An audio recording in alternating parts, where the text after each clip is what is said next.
AJ, the guys that didn't practice were AJ, Elton, Darnell Savage, Christian Watson.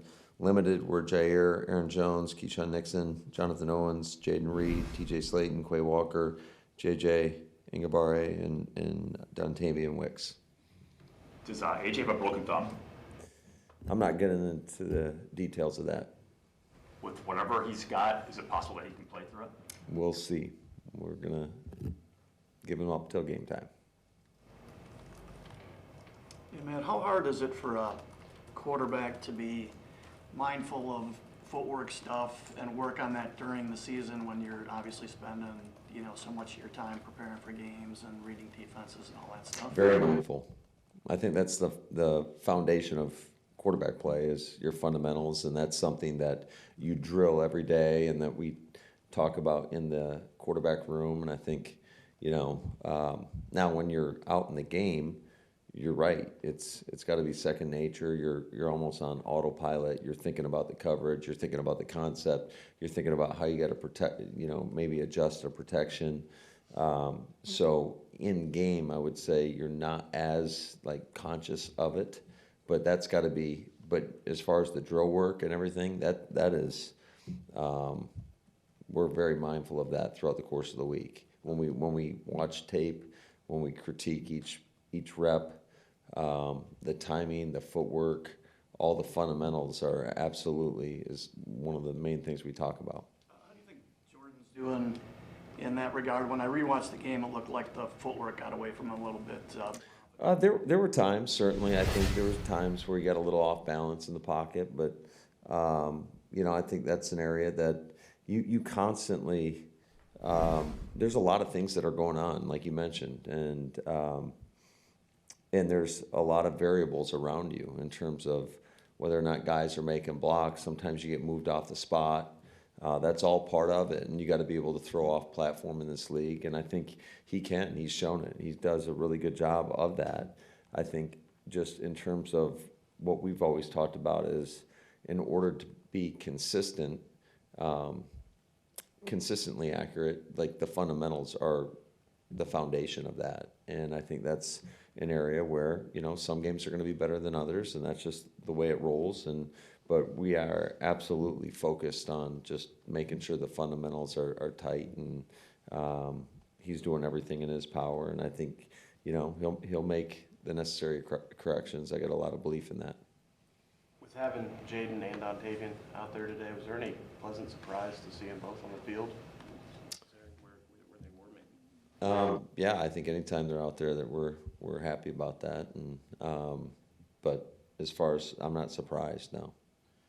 Now, what's realistic to expect of Aaron Jones, especially given your situation with AJ? Yeah, we'll see. That's something that we're kind of working through, and I know it's a little bit more challenging working through that, considering just how we practiced today. We did have a 15-minute individual, and then the rest was more jog through. But I think we'll have a better indication tomorrow as we have our normal Friday practice and kind of where we're at.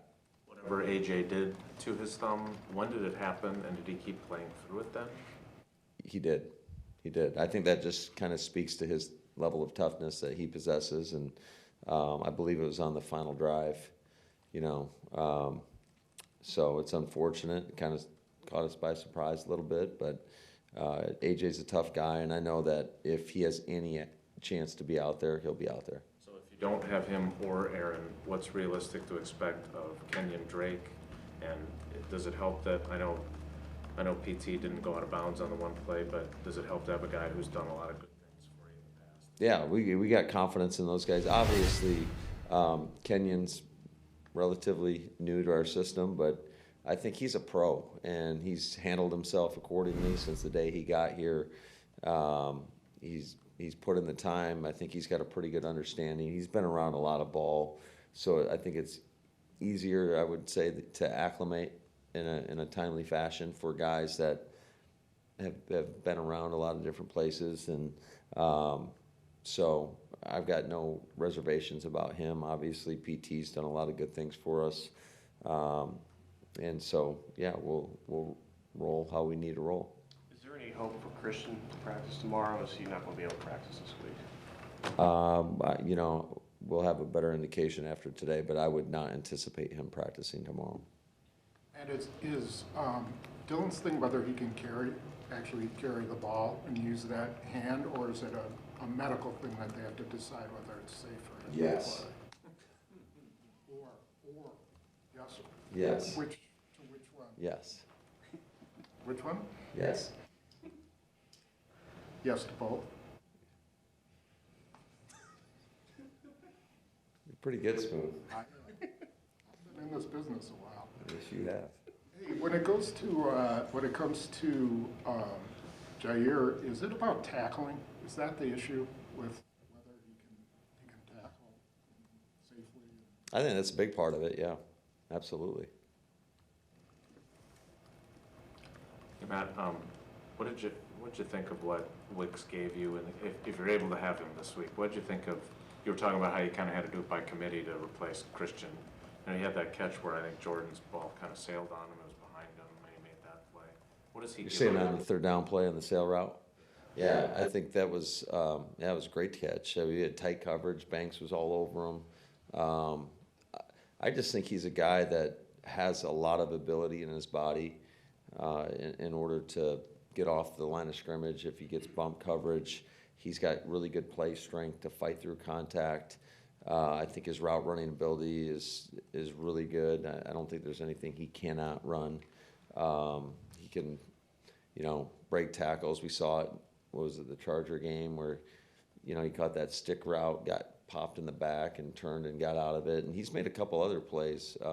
Obviously, the Atlanta game, he ran a dagger route and was able to double up versus bad leverage and break across the defender's face. He's made a lot of big plays for us, this year, and he's a guy that we're really excited about. I think the sky's the limit for him. I really do. I think he's got a really high ceiling. I know he cares about football. I think that it's a pretty impressive room, to be honest with you, just with the number of young guys in the room, and watching them grow has been a lot of fun. And so we're excited about not just Wicks, but that whole room. When you look at your run defense, you've had a lot of good stretches there, and then you've had your random kind of meltdowns. When you look at how to find consistency there, how do you do that? Are you confident in the way it's being taught, it's being coached, it's translating to the players? Yeah, I think anytime, not to rehash last week, but since that's on the forefront of my mind, I guess, when you're talking about that, I think the zone read is one of those that can be a little bit more challenging in terms of how you want to attack it. And if one guy's off, it looks really bad. And so it's just, to me, it's about getting all 11 on the same page and making sure that they're owning their responsibilities, because, you saw the results of what happened, and it wasn't good. In their last game, Atlanta puts up over 400 points over Tampa, and they still find a way to win. 400 points? Did I say 400 points? That's a lot of points. Yeah, it is. Yards. Yeah. Yards. And still Tampa found a way to win. It looks like there's still enough veterans in that team there to find the opportunity to flip a game. Is that the way you've seen your season go? Yeah, this is a team a couple years removed from a Super Bowl, and they still got a lot of those key pieces on that roster. They've got big playability on offense. Anytime you're throwing to a guy like Mike Evans, he's one of the best of the best. And then defensively, there's, like I said yesterday, they got star players on every level of that defense. So, and I think just when you look at Tampa, they're really good in the red zone. Specifically on the defensive side of the ball. It is a challenge for teams. They might get some yards on them, but when you get down to the red area, they're making a lot of teams either turn the ball over, or kick field goals, whatever it may be, and usually if you kick enough field goals, you're going to get beat. Matt, I asked you on Tuesday about Jordan's last 3 drives. Maybe I'm just too positive sometimes, because when I asked you that, you talked about the value of that, because I've seen young quarterbacks have a bad game and have it just keep getting worse. when I asked him about it, he was like, yeah, but we weren't very good in the red zone. Like, I was so impressed that his response wasn't, yeah, I was really positive that we finished that way and got the lead. Is that indicative of how he kind of is self-critical? I don't spend as much time around this. Yeah, he is. He's awesome. He's great to coach. He's great to work with. He is so receptive to it, and he is critical of himself. He's hard on himself, and but I think he's pretty resilient and tough-minded. And like I said, he's got all the characteristics that you look for in a guy that is going to lead your franchise.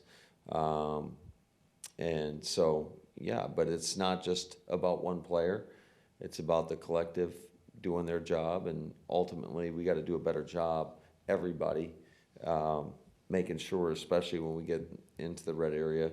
I mean, Tampa's one of the best in this league at it, and we're going to have to execute and have a better plan for Tampa. Two more, please. I believe Tampa and New York are like 2-3 in blitz percentages. Are they similar at all in how they bring their stuff, or is there something you can take from last game and how you approached it, the Giants blitz? Well, we've played a lot of teams this year that are like to bring pressure, and so I think it's helped prepare us. Now every team's going to have their own little flavor, but of course there's similarities, just like there is. I would say on a week-to-week basis, when you look at offenses, there's going to be similar schemes that everybody runs, and typically you get an idea of how people want to attack you, and then you got to try to combat that. So, I think Tampa does a great job with their blitz packages, and they got a lot of guys that they can send, and then they got good players, so it makes it a challenge in that regard. Hey, Matt, when the Giants played you the way they did and tried to take away any of your deep stuff, what do you have to do? How do you counter that? Can you force it down the field, or do you have to just keep going underneath it and take what you can get? I think you got to earn the right to do it. You got to, and I thought Jordan did a pretty good job of taking the checkdowns and getting some big chunk plays off the checkdowns. But I mean, that's just part of it. You got to consistently execute until they get tired of you doing that up and down the field. I think you see that a lot of weeks from defenses around the league, and at some point they got to make a decision. If you are able to do that and you're scoring points, and you're not hurting yourself by whether it's turning the ball over or whatever, then you get opportunities to kind of push the ball down the field.